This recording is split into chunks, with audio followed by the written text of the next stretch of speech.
तो मैंने आपसे पूछा आपका गांव कहाँ है, तो आपने बेड़ीनाग कह दिया। जैसे ही आपने बेड़ीनाग कहा तो कनेक्शन यूं मिल गए। नमस्कार पहला सभी लोगों को।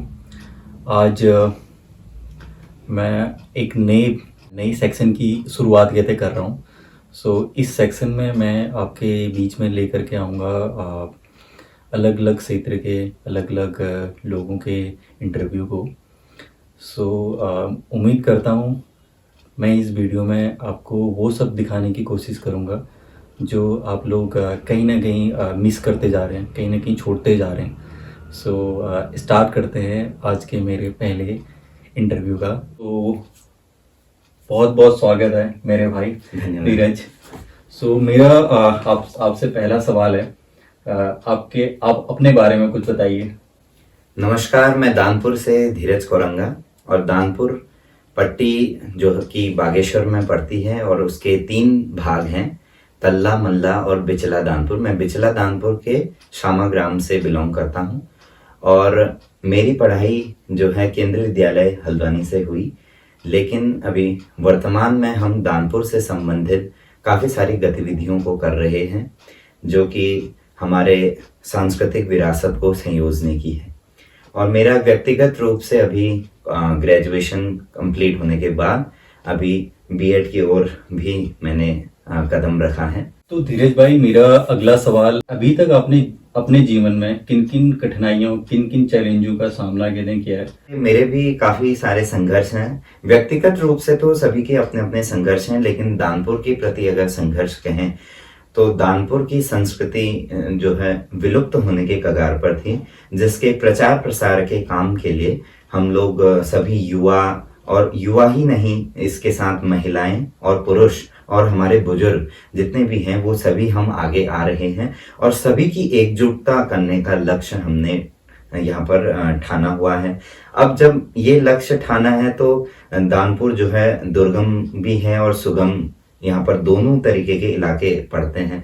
तो हम लोग जो है जब दुर्गम इलाकों में जाते हैं तो वहाँ पर जैसे पहुँचने का, वहाँ पर जो है रहने का, ये सारे संघर्षों का जब हमने सामना किया। बाकी हमारे जो व्यक्ति हैं, जो दानपुर के निवासी हैं, प्रवासी हैं, वो सभी जो है एकजुटता की भावना रखते हैं।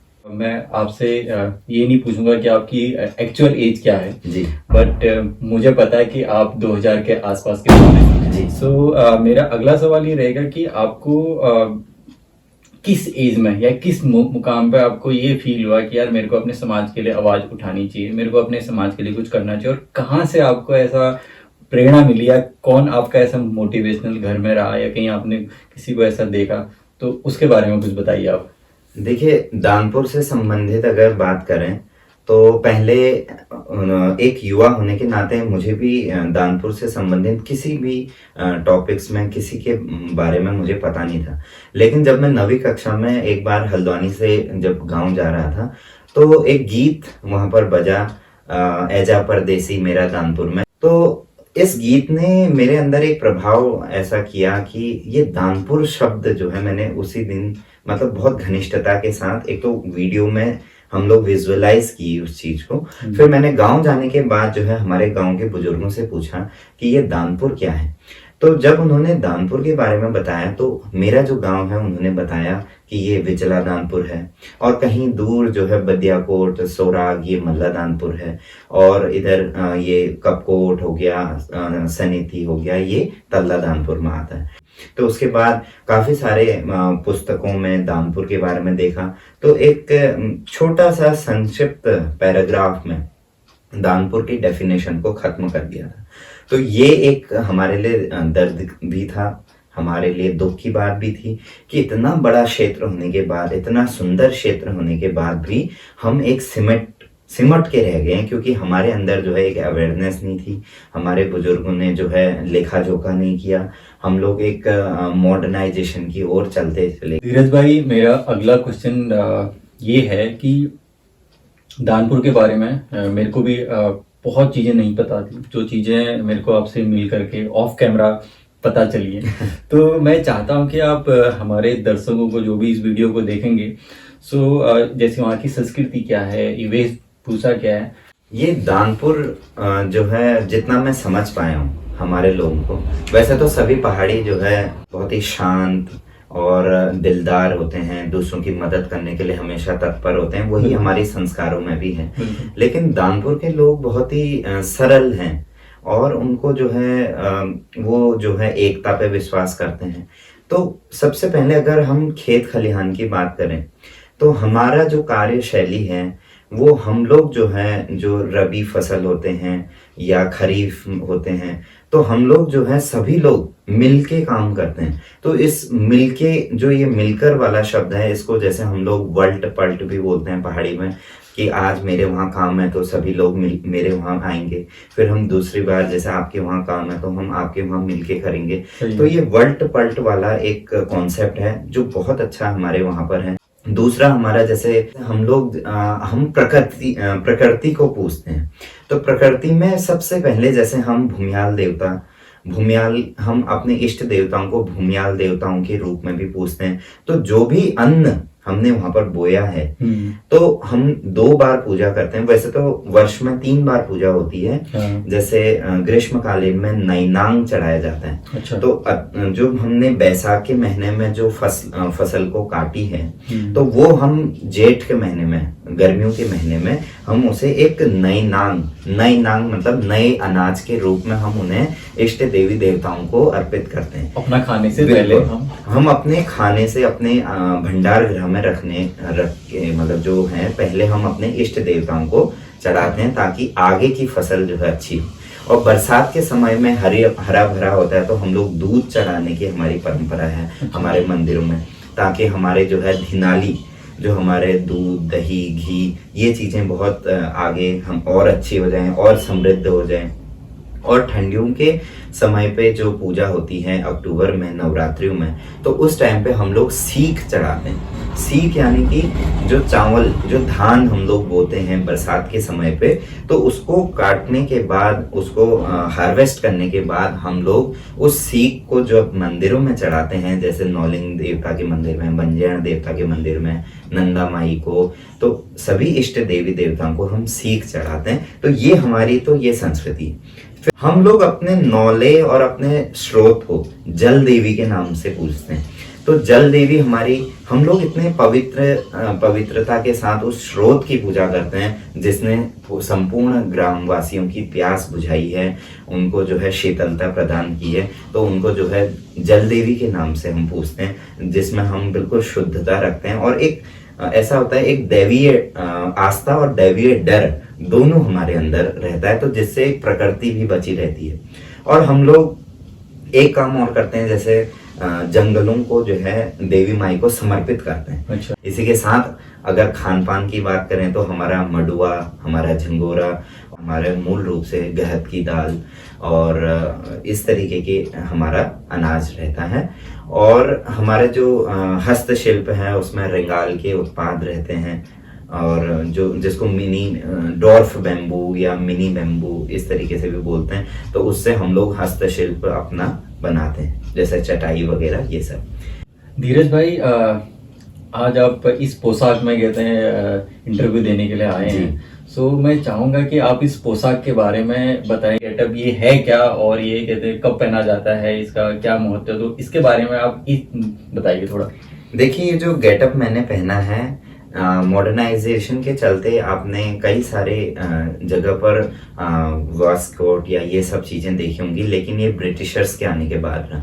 लेकिन भारत का जो मूल रूप से परिधान था, जो राजपूतों का परिधान था या ब्राह्मणों की, तो जैसे कुर्ता या धोती रहता था, लेकिन हम जो है राजपूत वंशी हैं, तो हमारा जो मूल रूप से ये परिधान है ये राजपूतों का परिधान है। क्योंकि उत्तराखंड में जैसे मुगलों के अत्याचार के चलते जो है राजस्थान से या गुजरात इधर से जो है जो राजा लोग थे उनके वंशज जो हैं पहाड़ों की ओर चले गए थे। तो ये जो है एक इतिहास भी है हमारा। तो हमारे जितने भी, चाहे आप महिलाओं को देखिए या पुरुषों को देखिए, इसीलिए महिलाएं भी जो है दानपुर की घाघरा पहनती हैं, और हमारे चांदी और सोने के जेवरात हैं। इस तरीके से जो महिलाएं जो जेवरात पहनती हैं चाहे वो कनफुल वगैरह हो या हसूली हो या हमारे पहुंची हो, ये सब हमारे राजस्थान से लिंक करते हैं ये चीज़ें। और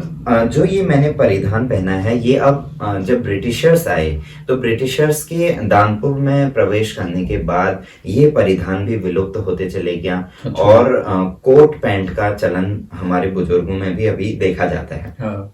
और ठंडियों के चलते जो है हमारे बुजुर्गों ने ऊन के कोट जैसे बनाना शुरू कर दिया, चाहे वो जोहार घाटी हो, दानपुर घाटी हो, तो वहां पर भी जो है ऊन के कोट वो पहनना उन्होंने शुरू कर दिया। तो इस तरीके से आज अब ये वर्तमान समय में ये जो पोशाक है ये विलुप्त की कगार में है। अच्छा। सिर्फ नंदा देवी के जो पुजारी हैं, जो मौर बोलते हैं उन्हें, महर या मोर जो होते हाँ हैं, जी। मोर धामी जी ही ये पोशाक पहनते हैं जब नंदा माई की पूजा होती। तो इसलिए मैंने ये पोशाक धारण की है ताकि हमारे जो नई पीढ़ी है उसको उनको जो है पुरानी चीजों का एक आह्वान मिले और पुरानी चीजें दोबारा से रिप्रेजेंट हो। तो ये संस्कृति का हमने प्रचार प्रसार करने की कोशिश की। धीरज भाई, आपसे बात करके मेरे को आपने बहुत अच्छी बात बोली कि आने वाली संस्कृति या आने वाले कहते हैं बच्चों को इस संस्कृति के बारे में पता हो। जी। तो मुझे लगता है कि हमारी जो जनरेशन है उसमें से कई ऐसे हमारे भाई बहन हैं जिनको इस चीज़ के बारे में नहीं पता है, जी। लेकिन मुझे आपसे बात करके ये पता लगा कि आपको अपने इस संस्कृति के बारे में इतना कुछ पता है। कुछ उस बारे में बताइए। देखिए, एक पर्सनल इंटरेस्ट भी होता है और जब हम बुजुर्गों के साथ मंदिर में जैसे पूजा होती है तो वहाँ पर काफ़ी सारे बुजुर्ग एक साथ गोष्ठियों में चर्चा करते हैं। तो उस चर्चाओं में मैंने जो है क्वेश्चनिंग करना शुरू किया क्यूरियोसिटी के चलते।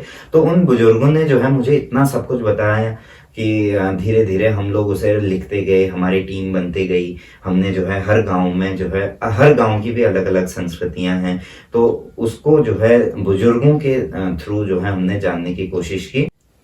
धीरज भाई, अब मैं ये आपसे जानना चाहूँगा कि आपने अपने इंटरेस्ट को कहते हैं जगाया, आपने बुजुर्गों के साथ कहते हैं बैठ करके अपने नॉलेज को कहते हैं बढ़ाया। जी। तो आपको घर वालों से डांट नहीं कहते पड़ती थी कि यार तेरे अभी कहते खेलने कूदने के दिन है, या फिर कहते हैं तू क्यों इन कहते हैं बूढ़े लोगों के साथ जा करके बैठ रहा है? तो ये ताने तो आपको सुनने को मिले होंगे। कई बार ऐसा होता है, जैसे हम मंदिर में जब जाता हूँ तो मेरे एज ग्रुप के वहाँ पर यूथ नहीं होता है, तो बुजुर्गों के साथ ही हम बैठते हैं और खूब सारे हंसी मजाक ठाके। लेकिन मैंने एक कोशिश की है कि मैं जो है मॉडर्नाइजेशन को भी देखूं और युवाओं को भी देखूं। तो मॉडर्नाइजेशन के चलते आजकल सब सोशल मीडिया चला रहे हैं, तो सोशल मीडिया में हमने वो पेज बनाया, उस तरीके का हमने औदा क्रिएट किया कि पहले लोग दानपुर को समझते ही नहीं थे। आज का 3 साल की मेहनत के बाद दानपुर हिल्स में हमने ये देखा है यूथ में चेंज आ रहा है। अगर वो दानपुर में जा रहे हैं तो दानपुर नाम मेंशन कर रहे हैं, दानपुर हिल्स को टैग कर रहे हैं।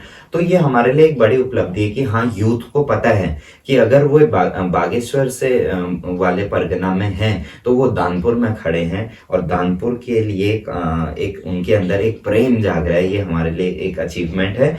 धीरे धीरे जो है जब हम ये वर्क करते चले गए तो पेरेंट्स का भी सपोर्ट हमको मिलते गया और पहली बार हमने जो है प्रवासियों के लिए दानपुर महोत्सव का आयोजन किया। तो वहाँ पर इतनी ह्यूज गैदरिंग थी कि लोग मतलब हमारी संस्कृति को देखने के लिए, मतलब उनकी आंखें जो है एक अलग सा उत्साह उनके अंदर था कि ये दानपुर है, इस तरीके की संस्कृति है, इस तरीके का खान पान है।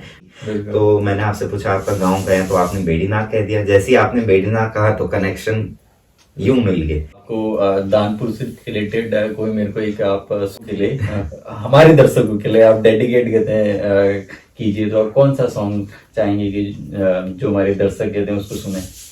एक तो पहला मेहरा जी का ऐजा मेरा दानपुरा। हाँ। सो धीरज भाई, अब इस इंटरव्यू को मेरे को लगता है खत्म करना चाहिए। सो अब मैं चाहूंगा कि लास्ट में जो हमारे छोटे भाई बहन हैं या हमारी दाजू हैं, हमारे भाभियाँ हैं, सो उनके लिए कोई आप मैसेज?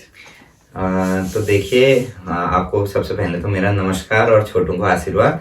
तो आप लोगों ने जो है अपने रूट्स को पहचानना है, और सिर्फ जो है इंस्टाग्राम सोशल मीडिया में पोस्ट करके नहीं होगा, आपको जो है गांव में जाके ये चीजें जाननी है, अपने बुजुर्गों से पूछना है, और एक क्यूरियोसिटी लानी, एक यूनिटी लानी है पहली बात, तब जाके हम पहाड़ी आगे बढ़ पाएंगे। नहीं तो अकेले तो कोई कुछ नहीं कर पाता, तो जब साथ होगा तभी हम सब लोग आगे बढ़ेंगे। नमस्कार।